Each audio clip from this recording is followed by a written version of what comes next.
On Saturday, March 4th, 2006, a small cable network called TLC premiered a new reality television show. The premise was simple. A family of 6 in Hillsboro, Oregon. 2 parents, both with dwarfism, raising 4 children, one of whom also had dwarfism. Their everyday lives captured on camera over the course of weeks and months. The show was called Little People, Big World. The premiere episode, titled simply Pilot, ran for 30 minutes. It was rated TVG. It did not have a major marketing campaign. It did not have major stars. It was, by every measure of how television shows usually become hits, an unlikely candidate to become anything but a small curiosity. Nobody at TLC, nobody at the Roloff family, nobody in the broader entertainment industry predicted what was about to happen, because within 6 months of that premiere, more than 30,000 people had descended on Roloff Farms during pumpkin season. The Washington County deputies had to temporarily shut down the farm one Saturday in October because of massive traffic gridlock. The Roloff family had become one of the most recognized families in America, and the show had been renewed for a second season with strong ratings in the 18 to 49 demographic that advertisers love most. Tonight on LPBW Update, we are walking through the early years of Little People, Big World. The 2006 premiere, the unexpected explosion of fame, the pumpkin season that overwhelmed the farm, the 2006 trebuchet accident that nearly killed 9-year-old Jacob Roloff, the 2010 cancellation announcement that was eventually reversed, the 2014 wedding finale that broke series records, the cultural impact that changed the way America thinks about families with dwarfism. Because before all the drama, before the divorce, before the farm fights, before the engagements and the breakups, there was just this: a small Oregon family, a television camera, and the unexpected story of how one of the most successful reality television shows in American history came to be. Let us start with how this show even came to exist. Matt Roloff, as we have covered in another video on this channel, was not a random Oregon farmer who happened to get discovered by a producer. He was, before LPBW ever aired, the national president of Little People of America. He was a published author. He was a successful businessman. He was a humanitarian who had made multiple trips to the Middle East to help facilitate medical procedures for little people in those regions.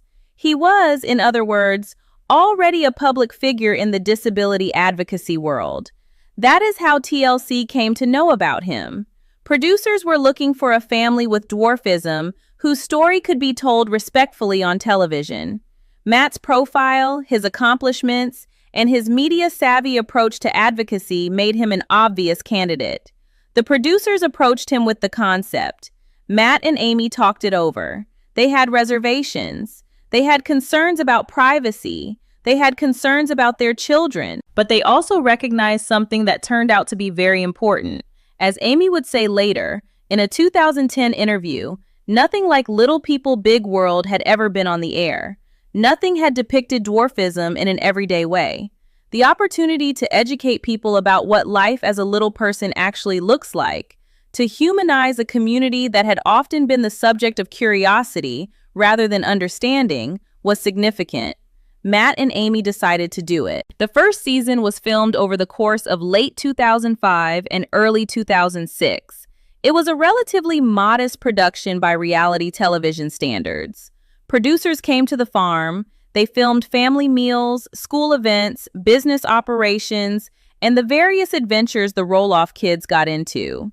The footage captured the daily reality of a family with dwarfism in a way that was both intimate and matter-of-fact.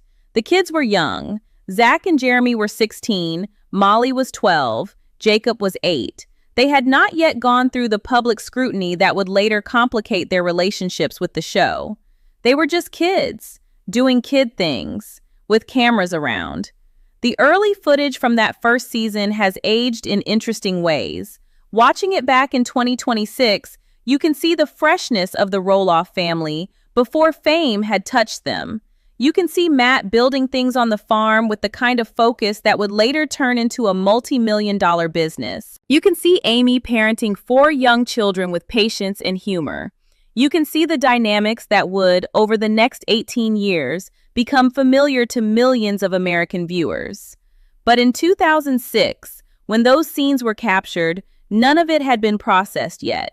None of it had been edited into the show's larger narrative. It was just real family life, happening in real time, in front of cameras that the family was still getting used to. The premiere episode aired on March 4th, 2006. The reception was immediate and positive. Critics praised the show for its respectful portrayal of dwarfism. The ratings, particularly in the coveted 18 to 49 demographic, were strong. TLC was happy. The Roloff family was happy. The producers were happy. And the audience, which numbered in the millions for those early episodes, was discovering something genuinely new in American television. A reality show about a family that they might not otherwise have ever interacted with, presenting that family with dignity, humor, and intimate detail. The educational dimension was real. Viewers learned what achondroplasia was. They learned what diastrophic dysplasia was. They learned that the Little People of America was a real organization with thousands of members. They learned about the medical complications, the orthopedic surgeries, the accessibility considerations, and the daily realities of life as a little person. That kind of education had simply not been available in the entertainment landscape before LPBW. And the Roloffs, just by being themselves on camera, were providing it. But the educational impact was only one part of what made the show explode. The other part was the farm itself. Roloff Farms, with its western town, its castle, its pirate ship, its tree houses, and its growing pumpkin patch operation, was a visual feast. The cameras did not just film the family, they filmed the farm. And what viewers saw was the kind of fairy tale destination that they immediately wanted to visit. By the time the 2006 pumpkin season opened, just months after the premiere, the response was overwhelming. More than 30,000 people came to Roloff Farms during October of 2006. Cars lined the country roads outside the property. Visitors waited in lines for the wagon tours. The pumpkin patches were picked clean. The merchandise stands sold out. The farm had been a popular local attraction for years, but in 2006, it became something else. It became a national destination. And the infrastructure of the farm, which had been built for a few hundred vehicles at a time, simply could not handle the volume of visitors that the show was generating.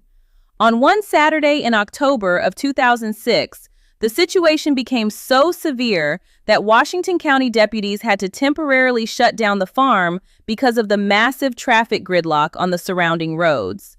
Local residents complained. Some neighbors were angry. The Roloff family was simultaneously thrilled and overwhelmed. The show had succeeded beyond anyone's wildest predictions, and the success was straining the very infrastructure of the family's life. It was during that same overwhelming October of 2006 that the most dramatic event of the show's early years occurred. On Saturday, October 28, 2006, Jacob Roloff and family friend Mike Detjen were seriously injured in an accident on the family farm. The trebuchet, which is a medieval-style siege weapon that the Roloffs used to launch pumpkins as part of their pumpkin season promotion, prematurely triggered. A piece of the equipment struck Jacob. He suffered a serious head injury, including a small piece of his skull being pushed into his brain. Mike was also injured. Both were rushed to Legacy Emanuel Medical Center in Portland. Jacob underwent emergency surgery to relieve the swelling in his head. The procedure was successful. He was released from the hospital on Monday, October 30th, just 2 days after the accident. Mike Detjen also recovered. The accident, although a TLC camera crew was on the farm that day, was not recorded because the crew had not been in the area where the trebuchet was located. Before TLC aired any new episodes the following week, the network ran a brief segment in which Matt and Amy acknowledged the accident and thanked everyone for their support. The episode about the accident eventually aired on April 9, 2007, with footage assembled from before and after the incident, along with on-camera reflections from the family. The trebuchet accident was, in many ways, the moment when the show stopped being just an educational portrait of a family with dwarfism and became something more complicated. It became a real-time documentary of a real family dealing with real, life-threatening events. The intimacy of reality television, which had always been one of LPBW's strengths, became more intense and more emotionally weighty in the aftermath of October 2006. The Roloffs, by sharing this moment with the audience, drew their viewers into a deeper kind of relationship with the family. The viewers had been worried for the Roloffs. They had prayed for Jacob's recovery. They had felt the relief when the surgery was successful, and that emotional investment on the part of millions of viewers would carry through the next 18 years of the show. The early years of Little People, Big World also established what would become the show's signature rhythm. Seasons that ran year-round, with major storylines built around pumpkin season in the fall and various family events through the rest of the year. Confessional booths where family members shared their perspectives on what was happening.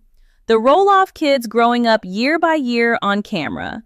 Matt's various business ventures, his international advocacy trips, and his accessibility projects. Amy's cooking, her speaking, her advocacy, and her gradually expanding business empire. The pumpkin season tradition, which grew bigger every year as the show drove more visitors to the farm. By the time season 6 wrapped up in 2010, Little People, Big World had become a fixture on TLC's schedule. 6 seasons, dozens of episodes, millions of viewers, a devoted fan base, a growing pile of merchandise, a farm that was now nationally famous, and 4 Roloff children who had spent half their lives growing up in front of cameras. It was at that point, in August of 2010, that TLC made an announcement that surprised the entire fan base. The network said the 6th season of Little People, Big World would be the last. The cancellation was framed as a family decision. The Roloffs themselves had decided, at that point, that they wanted to step back from the daily grind of being filmed. The kids were getting older, the family wanted privacy. The decision had been made together. Fans were devastated. There was a flood of mail, there were petitions, there were online campaigns urging TLC to reconsider. And then, within weeks of the cancellation announcement, the network had a change of heart. TLC began discussing the possibility of specials with the family, smaller productions, lower commitment. The Roloffs agreed. In the years that followed, the family appeared in several specials, including Conquering Mount St. Helens, Breaking Down the Walls, and Welcome to the Jungle.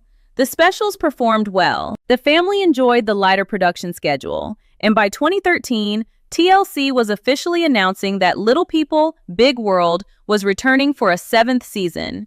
The cancellation that almost happened in 2010 had become a long pause, and the show was back. It would never go away again, until the official 2024 ending after 25 seasons. The 7th season premiered on October 29, 2013, with 8 episodes. The 8th season followed in September of 2014, and it was that 8th season that delivered, in many ways, the high water mark of the entire show. On September 30th, 2014, the season finale aired. The episode featured the wedding of Jeremy Roloff to his longtime girlfriend, Audrey. The ceremony was outdoors, the vows were emotional, the family was all present, and the ratings were extraordinary. The episode drew an average of 2.3 million total viewers.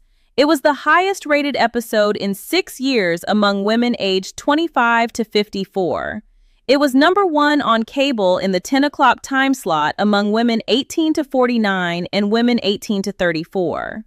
The 8th season as a whole averaged 1.9 million viewers per episode, which was the highest-rated season in the show's history at that point. The Jeremy and Audrey wedding finale became, in retrospect, one of the most watched single episodes in LPBW history.